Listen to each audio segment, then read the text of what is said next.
পারে, দলের একাংশ জিতে থাকতে পারে। কে যুক্ত আছে তদন্ত না হলে বলা যাবে। আমার প্রশ্ন হচ্ছে আদালতের তরফ থেকে অনুব্রত মণ্ডল হয়েছে না, হবে না। যখন দরকার হয় তখন নিশ্চয়ই হবে।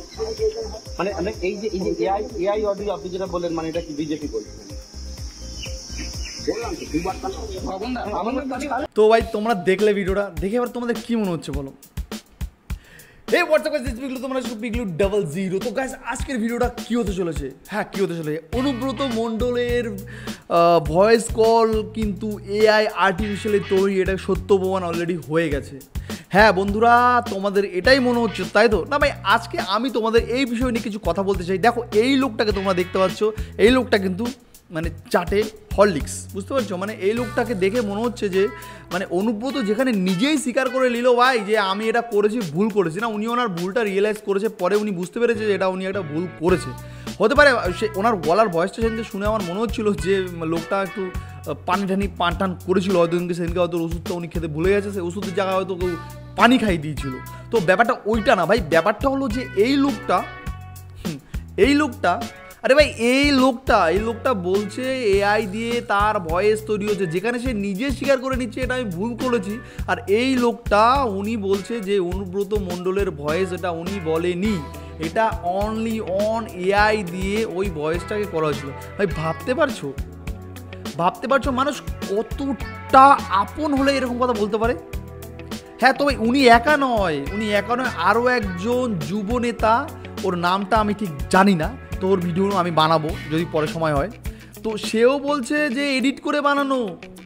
ভাই এখানে আমি দোষ করছি, আমি নিজে স্বীকার করে নিচ্ছি, কিন্তু আমার অনুগামী যারা তারা স্বীকার করতে দেবেই না ভাই। আমাকে বলে না না না না না দাদা এটা করেনি ভাই। আরে ভাই আমি করেছি, আমি ভুল করেছি, সেটা স্বীকার করছি, আমি ভুল করেছি। না দাদা তুমি কেন বলছো এটা, বলো না দাদা।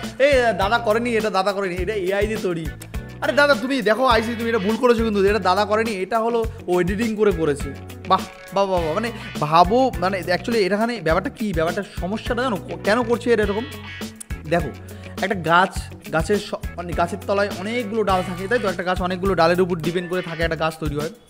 তো সেই ডালগুলো হলো সেই ডালপালা। এবার এরা ভাবছে যদি না থাকে ওই গাছ, তাহলে আমরা মাটিতে পড়ে ফটাস ওই গাছকে থাকতেই হবে। গাছ যতই স্বীকার করুক যে গাছ আমি থাকবো, মানে অনুব্রত মণ্ডল সত্যি একটা গাছ, আর এরা হলো সেই গাছের ডালপালা। এই ডালপালাগুলো ভাবছে যদি গাছ না থাকে তা আমাদের কি হবে? আমাদের তো গঙ্গায় ভেসে যেতে হবে, না আমাদের তো মাটিতে পড়ে যেতে হবে। না গাছকে কিছু হতে দেওয়া যাবে না। গাছ যতই স্বীকার করুক যে গাছ তোর প্রবলেম হয়েছে, গাছ বলছে আমার শরীর খারাপ, আমার অমুক হয়েছে তমুক হয়েছে, আমি আর এই বিষয় নিয়ে কোনো মন্তব্য বলতে চাই না, আমি ভুল করেছি। গাছ স্বীকার করেছে, ডালপালাগুলো স্বীকার করবে না। ডালপালাগুলো বলবে না গাছ এটা করেই নি। গাছ এটা কারণ ডালপালাগুলো জানে যে এই গাছটা যদি কোনোরকমভাবে কিছু হয়ে যায় তাহলে কিন্তু আমাদের আর রক্ষা নেই, তাহলে আমরা থাকবো কোন ডালে? কারণ ওই গাছেতেই আমরা ঝুলে আছি। আজকে ওই গাছটাই যদি না থাকে তাহলে মানুষ কিন্তু আর আমাদের পাত্তাও দেবে না। এখন রাস্তায় বেরোলে আমার গাছের তলায় হাজার হাজার মানুষ এসে বসে, আমার পাতার তলায় থাকে, কিন্তু আজকে যদি গাছই না থাকে মানুষ আমার তলায় আসবেই বা কেন? মানুষ চলে যাবে তো অন্য গাছে, কাজল শেখের গাছে, বুঝতে পারছো? ব্যাপারটা ওইখানে হয়েছে যে ওখানে কাজল শেখ আর অনুব্রতর মধ্যে একটা গোষ্ঠীদ্বন্দ্ব হয়ে গেছে। তো এই বিষয়ে দেখো এরা বড় বড় নেতাদের বড় বড় ব্যাপার, এইসব বিষয় নিয়ে ছোটো ছোটো মানুষরা কম কথা বলাই ভালো। তো দেখো ভাই আমার মনে হচ্ছে যে ওখানে দুটো গোষ্ঠীদ্বন্দ্ব তৈরি হয়েছে, যে অনুব্রত মণ্ডল এই যে প্রথম করলো এটা এত ডেঞ্জারাস, এটা প্রথমেই করলো। আমার তো ফার্স্ট টাইম আমার মানে কানে আর চোখে এসে, বুঝতে পারছো? তো এর আগে কিন্তু উনি করেছে, সেগুলো বলা যায় মানে ওনার ভাষায় বলা যায় এগুলো নর্মালি ছিল, বাট যদি ওগুলো খুবই ডেঞ্জারাস থাকতো তাহলে পুলিশ অবশ্যই অ্যারেস্ট করতো ওনাকে, বাট ওগুলো খুব একটা ডেঞ্জারাস ছিল না, তাই পুলিশ কিন্তু ওনাকে অ্যারেস্ট করেনি, বুঝতে পারছো? কিন্তু এইবার যেটা হয়েছে এটা কিন্তু ভাই ডেঞ্জারাস না, ডেঞ্জারাস থেকেও মাত্রা সীমা পার করে গেছে। দেখো ডেঞ্জারাস এটা হওয়ার কারণ হলো, আমি বলেছি এটা হওয়ার কারণ হলো ওই যে বীরভূমে কাজল শেখ আছে, যে ওকে দিয়ে এখন ভোটটা হয়ে যাবে, যে বুঝতে পারছো? তো এই জন্য মনে হচ্ছে যে এই বিষয়টা কিন্তু এখন এটা ডেঞ্জারাসের মতন পরিচয় হয়ে গেছে। তো যাই হোক, এটা কিন্তু সত্যি কথা মানতে হবে, অনুব্রত রায় এর আগে কিন্তু ওনার মুখে এরকম কোনো কথা বা এরকম মুখের ভাষা আমরা কেউ শুনিনি, কেউ অবগত ছিলাম না। বাট এখন দেখো এখন ওনাকে, তবে পার্টি কিন্তু এখন ওনার পাশে নেই, পার্টি কিন্তু এখন ঠিকটা ঠিক ভুলটা ভুল কিন্তু বলছে, এটা স্বীকার করতে হবে ভাই। অনেকে বলে যে রাজ্যের পার্টি, আমাদের তৃণমূল পার্টি খারাপ। দেখো কিছু সময় না পার্টি চালাতে গেলে অনেক সময় অনেক কিছু করতে হয়, এটা তোমরা অনেকেই জানো।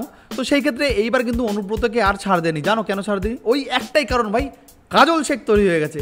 সেই জন্যই আর অনুব্রতকে দরকার নেই পার্টির, অনুব্রতকে দরকার নেই। কিন্তু এর আগেও কিন্তু অনুব্রত এরকম এই একবার দুবার নয়, তোমরা অবশ্যই ভিডিও যারা যারা আমার ভিডিও দেখছো তারা অবশ্যই দেখেছো। তো ব্যাপারটা হয়েছে কি, কাজল শেখের সঙ্গে এখন ওখানে একটা 2-1 আর 2 নম্বর যেটা হয়েছে, 2 নম্বর 1 বলছে আমি থাকবো, 2 বলছে অনুব্রত কদিন আগে তো বললো যে ওই ছোটো মাছ জলে নামলে একটু পুঁটি মাছ লাফালাফি করে, আমি হলো বড় হাঙর, আমি সহজে লড়াচড়া করি না, যখন আমি লড়াচড়া করবো তাণ্ডব হয়ে যাবে, বুঝতে পারছো ভাই? তো যাই হোক, ভিডিওটা আমি অনেক বড় হয়েছে, ভিডিওটা একটু তোমাদের সামনে একটু দেখাই লোকটা। আর এই লোকটা যে গেছে, এই লোকটা যে এই পুলিশের একটা অফিসে গেছে, এসডি অফিসে আই থিঙ্ক এটা হবে, তো এখানে যে গেছে, তো এখানে যাওয়ার পরে কীভাবে ঘিরে ধরেছে তোমরা শুধু দেখো। সাংবাদিকগুলো বাবা, বাংলার ব্লগার, অনেকে বলে না বাংলার ব্লগার রাজুদাকে যেভাবে ঘিরে ধরে, ওর থেকে ডেঞ্জারাস এই সাংবাদিকগুলো। দেখো ভাই, সাংবাদিকের হাত থেকে বাঁচার রক্ষা নাই ভাই তোমার, তুমি দোষ করলে সাংবাদিকের হাত থেকে রক্ষা নেই। দেখো এক একটা চ্যানেলে 2-3টে করে সাংবাদিক, তোমরা একটু দেখো।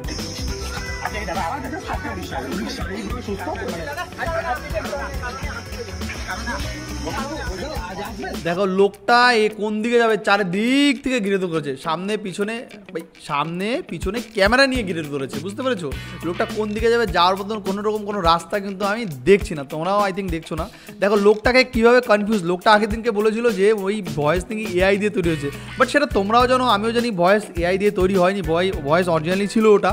বাট এটা এখন আমরা যেটা শুনেছি ভাই সেটাই বলবো, যেহেতু অনুব্রত স্বীকার করেছে, আমাদেরও মনে হচ্ছে যে ওটা অরিজিনালি ছিল। বাট আমি কিন্তু ভয়েসের সত্যতা যাচাই একদমই করিনি ভাই, তোমাদের কি মনে হচ্ছে তোমরা সেটা কমেন্টে বলে দিতে পারো ভাই আমাকে, সেটা কোনো বড় কথা না। বড় কথা হলো এবার দেখো এই লোক কি বলে, দেখো শোনো, এই লোকটা কিন্তু সেই ডাল।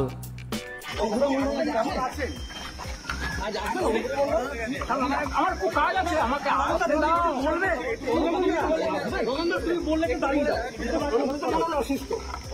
অসুস্থ ভাই অনুব্রত মণ্ডল প্রত্যেকটা বারই অসুস্থ হয়, যখনই পুলিশের কোনো ব্যাপার হয়, ইডি সিবিআই যে কোনো লোকের কোনো ব্যাপার হলে ভাই অসুস্থ হবেই ভাই। অসুস্থ ওনার একটা বলতে গেলে পাড়া প্রতিবেশী না তা বলা যায় না, আত্মীয় স্বজন তা বলা যায় না, না অসুস্থর সঙ্গে ওনার একটা হয়তো মানে রক্তের সম্পর্ক আছে, যে কোনো ওনার কোনো প্রবলেম হলে ভাই, আমার যেমন কোনো যদি কোনো প্রবলেম হয় তো আমি আমার অনুগামীদের, মানে আমি আমার যারা আমাকে ভালোবাসে তাদেরকে ডাকবো যে ভাই এই প্রবলেমটা হচ্ছে। বাট ওনার সব থেকে ভালোবাসার লোক হলো ওনার অসুস্থ ভাই, উনি যদি কোনো প্রবলেম পরে অসুস্থর কথা বলে সব প্রবলেম থেকে উনি সলভ হয়ে যায়। এর আগে এই ফার্স্ট টাইম না ভাই, এর আগেও 2-3বার হয়েছে।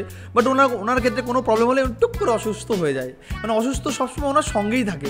বাট যখন ওনার অসুস্থ, ওনার দরকার পড়ে অসুস্থ, টুক করে ওনার ভিতরে ঢুকে যায় ভাই, বলে অসুস্থ চলে আয়, এবার তোর একটু আমার ভিতরে ঢুকতে হবে, তোর একটু আমার কামাল দেখাতে হবে। জানি না কতটা সত্য কতটা মিথ্যা ওনার অসুস্থ ব্যাপার নিয়ে, আর বাংলার ডাক্তার তা নিয়ে কোনো তো জবাবই নেই ভাই। এইসব বিষয় নিয়ে আমি অন্য কোনো দিন অন্য এপিসোডে অন্যরকম ভিডিও বানাবো। তো চলো ওনাকে নিয়ে আর একটু দেখা যাক উনি আর কি বলছে।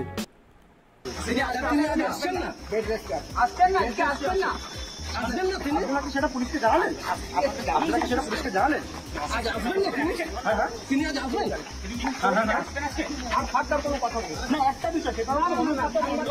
কথা বলতে আমি আসি, আমি অন্য কাজে, আমি বলছি আপনি তো এলেন, আমি করলেন গেলাম, তিনি তার বিরুদ্ধে মামলা হয়েছে, পুলিশের নোটিশ গেছে এবং তার পরবর্তীতে কি জানালেন পুলিশকে, আপনারা কি জানালেন পুলিশকে? ওই দেখো কলকাতা টিভির সাংবাদিক, দেখো আমি একটা জিনিস তোমাদেরকে দেখাই। বাট দেখো এখানে কিন্তু সব সাংবাদিকরা ওনাকে ঘিরে ধরেছে, ওনাকে ঘিরেছে। ওদিকে কলকাতা টিভির সাংবাদিক সে কিন্তু মোবাইল টিপতেই ব্যস্ত ভাই, সে ভাবছে যে না এর বিষয়ে খবর টবর নেওয়া যাবে না, তাহলে ভাই আমার চাকরিটা থাকবে না। হয়তো হতে পারে এরকম যে এর বিষয়ে খবর টবর নিতে গেলে হয়তো ভাই আমার চাকরিটা যদি না থাকে তখন আর এক কেলেঙ্কারি ভাই। আমি ভাই এর কাছে যাবো না খবর টবর নেবো, তাই ভাই এই দাদা পাশে দাঁড়িয়ে দাঁড়িয়ে মোবাইলটা টিপছে ভাই, দাদার কোনো দোষ নেই, দাদা টিপছে মোবাইলটা, দাদা মোবাইলটা টিপে টিপে দেখছে ভাই, তোরা কর, তোরা যা ইচ্ছা কর ভাই, আমি এই পাশে দাঁড়িয়ে দাঁড়িয়ে মোবাইলটা টিপি। চলো ভাই আর একটু দেখা যাক, দাদা মোবাইল টিপছে, আমরা একটু দেখে নিই কাকু কি বলছে। তার বিরুদ্ধে মামলা হয়েছে, পুলিশের নোটিশ গেছে এবং তার পরবর্তীতে আপনারা কি জানালেন পুলিশকে? আপনি শুধু এইটুকু বললেন না যে অসুস্থ হয়ে আসবেন না,